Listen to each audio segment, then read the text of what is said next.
गौर से सुनो, कितने परसेंट? 100 में से 2 नौकरी सरकारी है, 98% नौकरी प्राइवेट है। अब हमारी मांग ये है, और ये सबसे बड़ा रिफॉर्म होगा, और सरकार अगर हमारे लोगों की जैसी है तो सारी पार्टियों को, सरकार को स्वागत करना चाहिए कि अब आरक्षण जो है निजी क्षेत्रों में भी SC ST OBC के लोगों को मिलना चाहिए। मिलना चाहिए, नहीं मिलना चाहिए? अगर निजी क्षेत्रों में आरक्षण मिलेगा तो इज्जत की, सम्मान की जिंदगी, अधिकार की जिंदगी मिल रही है क्या? तो भाई अगर आपको कुछ मिल नहीं रहा तो उसको लेने के लिए कुछ तो प्रयास करोगे। भाई राजकाज करना भेड़ बकरियों का काम थोड़ा ही है। भेड़ बकरियां राजकाज करती देखिए कभी आपने? भेड़ बकरियां तो बलि देने के लिए होती है, कुर्बानी देने के लिए होती है। राजकाज वही कर सकता है जिसके अंदर राजकाज करने की हिम्मत हो, जो राजकाज करने के लिए तैयार हो। आर्मी में तो, पुलिस में तो कोई भी जवान भर्ती हो जाए। आपकी पार्टी गठबंधन के साथ लड़ेगी या अभी तक कोई बात इस पर चर्चा हुई है? उपचुनाव को लेकर हम बात हमारा गठबंधन ऑलरेडी है, सुमित आटी उपर का भाई, और गठबंधन हमारा उत्तर जनता ने दोनों अलायंस के खिलाफ हमें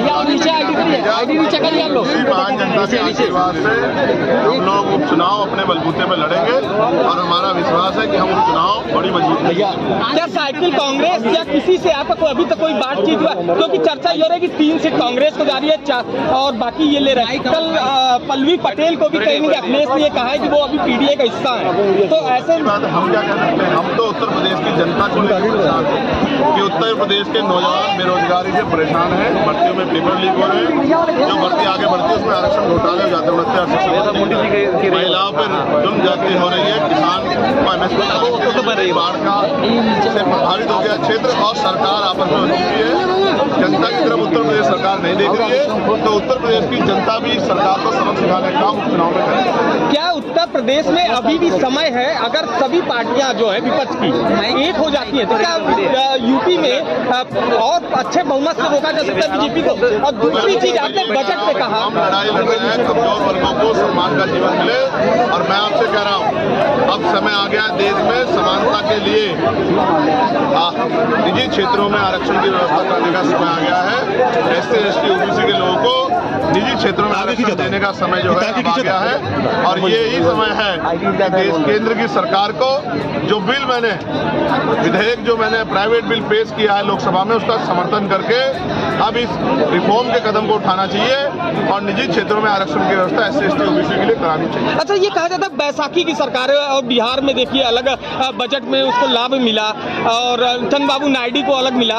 आपने सदन में बोला भी था, आप बाहर भी एक बैनर लेके आए थे, पोस्टर लेकर के, तो क्या लगता है क्या ये सरकार लंबा भी स्केल पे है या कहीं अंदर गड़बड़ चल रहा है, कुछ बड़ा विस्फोट होगा? आपको क्या लगता है? ये लगातार ये सरकार के 2 टांगे हैं, वो एक नीतीश जी के हाथ में, एक नायडू जी के हाथ में। जिस दिन वो लोग कोई भी कदम उठाएंगे उस दिन सरकार स्थिर हो जाएगी।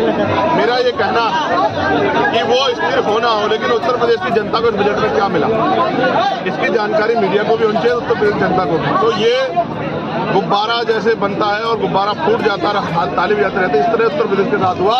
केंद्र ने सबसे बड़ा धोखा करके साथ किया तो उत्तर प्रदेश के साथ किया, जहां बजट के नाम पे धोखा हुआ, जनता के हिस्से में कुछ नहीं आया। चंद्रशेखर आजाद अभी किसी पार्टी के गठबंधन में नहीं है, ये क्लियर है या किसी में है?